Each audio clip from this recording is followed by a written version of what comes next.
हरिद्वार के STA plant से आए हुए हैं और यहाँ इस क्वालिटी सर्कल कंपटीशन में आए हुए सभी महानुभावों व विशिष्ट अतिथियों का हृदय तल की अनंत गहराइयों से हार्दिक स्वागत वंदन एवं अभिनंदन करते हैं। हेजल्स होम अप्लायंसेस से बनाते हैं जिसके 14 मैन्युफैक्चरिंग प्लांट व 35 ब्रांच ऑफिस है। हम हरिद्वार एसटीए प्लांट से हैं। हमारे यहाँ कुछ प्रोडक्ट तैयार किए जाते हैं जैसे room heater, WTG wet and dry grinder, hand grinder, mixer grinder, oil filled radiator and induction cooktop. तो आइए मैं अपनी टीम के ऑपरेटर और क्वालिटी इंस्पेक्टर से अवगत कराता हूं। हमारी टीम का क्या नाम है? मैं गेम चेंजर से टीम लीडर विपिन रावत। मैं टीम मेंबर सूरज उपाध्याय। मैं टीम मेंबर शिवाशीष। मैं टीम मेंबर तुषार। मैं टीम मेंबर धर्मवीर सिंह। मैं टीम फैसिलिटेटर राहुल वर्मा। हमारे team coordinator mister Saurabh Sharma ji. हमारे प्रोजेक्ट की डिटेल्स, हमारे प्रोजेक्ट की स्टार्टिंग डेट 21 मई 2023 थी और इसकी कंप्लीशन डेट 31 अगस्त 2023 थी। और जो हमारी मीटिंग होती थी वो आईपीसी एरिया में होती थी। मीटिंग हम सोमवार और शनिवार को 2 बजे से 3 बजे तक करते थे। हमारी नंबर ऑफ मीटिंग 26 थी और अटेंडेंस परसेंट 98% था। किसी भी प्रोजेक्ट को पूरा करने के लिए हमें कुछ कार्य करने पड़ते हैं। इसके लिए हमने नंबर ऑफ मीटिंग बनाए, डाटा कलेक्शन किया, अदर डिपार्टमेंट से कोऑर्डिनेट किया और हमने प्रेजेंटेशन भी प्रिपेयर करी। हमने फीडबैक कलेक्शन किया, हमने सॉल्यूशन इफेक्टिवनेस चेक किया और हमने बुक को प्रिपेयर किया।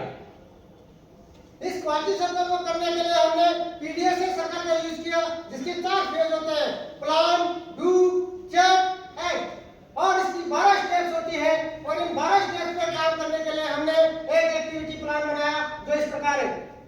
आइए शुरुआत करते हैं प्रॉब्लम आइडेंटिफिकेशन के साथ। Identification of problem. इसमें सबसे पहले हम अपनी टीम के सभी सदस्यों के साथ मिलकर ब्रेनस्टॉर्मिंग टूल की सहायता से अपने शॉप फ्लोर पर आने वाली समस्याओं को ढूंढ निकाला, जिनमें से कि हमारी 64 समस्याएं निकल कर सामने आई हैं जो निम्नलिखित इस प्रकार है। अब आगे बढ़ते हैं सिलेक्शन ऑफ प्रॉब्लम की तरफ। इसके बाद हमने अपनी सारी समस्याओं को कैटेगरी में विभाजित किया है। कैटेगरी 3 प्रकार की होती है, A, B, C। A category समस्याएं क्या होती है? ए कैटेगरी में वह समस्याएं आती हैं जिन्हें हम स्वयं के माध्यम से या फिर कार्य के द्वारा समस्याओं का समाधान करते हैं। बी कैटेगरी समस्याएं क्या होती है? बी कैटेगरी समस्या वह समस्या होती है जिन्हें हम और अदर डिपार्टमेंट मिलकर सॉल्व करते हैं। सी कैटेगरी समस्याएं क्या होती है? सी कैटेगरी की समस्याएं वे समस्याएं होती हैं जिन्हें हम टॉप मैनेजमेंट की हेल्प से सॉल्व करते हैं। इसके बाद हमारी ए कैटेगरी में 41 समस्याएं, बी कैटेगरी में 18 समस्याएं और सी कैटेगरी में 5 समस्याएं सामने निकल कर आती है। जिसके बाद हम बी कैटेगरी समस्याओं को क्वालिटी सर्कल में प्रोजेक्ट चुना है जिसमें हमने इंपॉर्टेंस, फ्रीक्वेंसी, डिटेक्शन के माध्यम से स्कोर किया, जो कि सबसे ज्यादा score swing operation not working को मिला।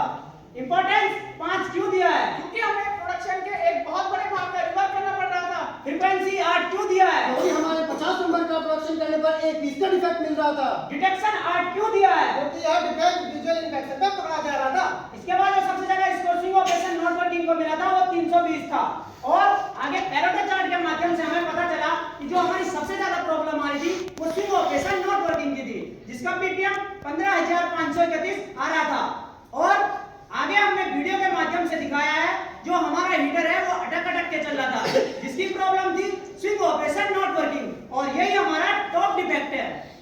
इसके बाद अब आगे चलते हैं डिफाइन द प्रॉब्लम की तरफ। आइए हम आपको अपना प्रोसेस फ्लो दिखाते हैं। जैसा कि आप देख पा रहे हैं, सबसे पहले हम हनीकॉम असेंबली करते हैं, उसके बाद reflector assembly, wiring connection, handle fitment, front cover assembly और उसके बाद oscillation plate assembly, base body assembly, swing motor assembly, electrical safety testing, cleaning and appearance. और यह डिफेक्ट आगे चलकर विजुअल इंस्पेक्शन में पकड़ा जा रहा था। उसके बाद final packing, MRP printing, master carton packing और फाइनल डिस्पैच हो जाता है। और जैसा कि आप वीडियो के माध्यम से देख पा रहे हैं, हमारा okay heater proper swing operation कर रहा है, जबकि नॉट ओके हीटर अटक अटक कर चल रहा है। यही हमारी problem swing operation not working है। इसके बाद इस समस्या को और अधिक गहराई से जानने के लिए हमने 4W1H टूल का यूज किया जो कि इस प्रकार है, what, where, when, who and how. What समस्या क्या थी? समस्या इंप्लाइड मॉडल में स्विंग ऑपरेशन फेलियर की थी। वेयर समस्या कहां थी? समस्या हमारी असेंबली शॉप फ्लोर पर थी। व्हेन समस्या कब से थी? समस्या हमारी अगस्त 2022 से फरवरी 2023 तक थी। हु समस्या को किसने पकड़ा? समस्या को क्वालिटी गेट ऑपरेटर ने पकड़ा। हाउ समस्या कैसे पकड़ी गई? समस्या विजुअल इंस्पेक्शन के दौरान पकड़ी गई। इसी क्रम में आगे चलते हैं एनालिसिस ऑफ प्रॉब्लम की तरफ। स्विंग ऑपरेशन क्या है और इसका क्या महत्व होता है? स्विंग ऑपरेशन हीटर में डिजाइन किया गया एक फंक्शन होता है जो कि जाड़ों के दिनों में पूरे रूम के होती है जो कि स्विंग ऑपरेशन के माध्यम से ही संभव है। ये सेल्फ ऑक्सीडेशन पर बेस्ड होता है। आगे इसमें और अधिक एनालिसिस करने पर हमने यह देखा कि इसमें हमारे प्लांट और कस्टमर पर क्या इम्पैक्ट पड़ता है, जिसमें हमारी एवरेज इंटरनल रिजेक्शन कॉस्ट 51,437 रुपए मंथली आ रही थी और पर प्रोडक्ट की मैन्युफैक्चरिंग कॉस्ट 1,255 रुपए आ रही थी। कस्टमर को ऑन टाइम डिलीवरी देने में समस्या आ सकती थी, कस्टमर डिससैटिस्फैक्शन हो सकती थी और लाइन की एफिशिएंसी भी कम हो रही थी।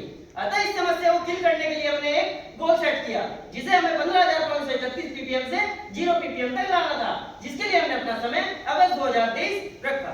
बढ़ते हैं आइडेंटिफिकेशन ऑफ कॉजेस की तरफ। इसके लिए हमने ब्रेनस्टॉर्मिंग की और फिशबोन डायग्राम की सहायता से, जिसमें man, machine, material, method, mother nature की सहायता से हमने सभी संभावित कारणों का पता लगाया, जो इस प्रकार है। इसी क्रम में आगे चलते हैं फाइंड द रूट कॉजेस की तरफ। इसके बाद हमने सभी संभावित कारणों का वैलिडेशन किया है और इस स्लाइड में हमने लाल बिंदुओं द्वारा अपने वैलिड कॉज को दर्शाया है। जैसे आप देख सकते हैं कि मेटल में हमारे रोकर स्विच में नो कंटिन्यूटी, ऑक्सीडेशन प्लेट की साफ टोडी आउट ऑफ स्टैक थी और स्विंग मोटर डेड और नॉट वर्किंग था, और मेथड में हमारी जॉइंट कैप की वायर रूटिंग ठीक नहीं थी। मदर नेचर, मशीन और मैन में हमें कोई वैलिड कॉज नहीं मिला। इसके बाद जो हमारे 4 पोटेंशियल को सामने निकल कर आ रहे थे, उसके वेरिफिकेशन और वैलिडेशन में हमने क्या प्राप्त किया, आइए समझते हैं। जैसा कि हमारा पहला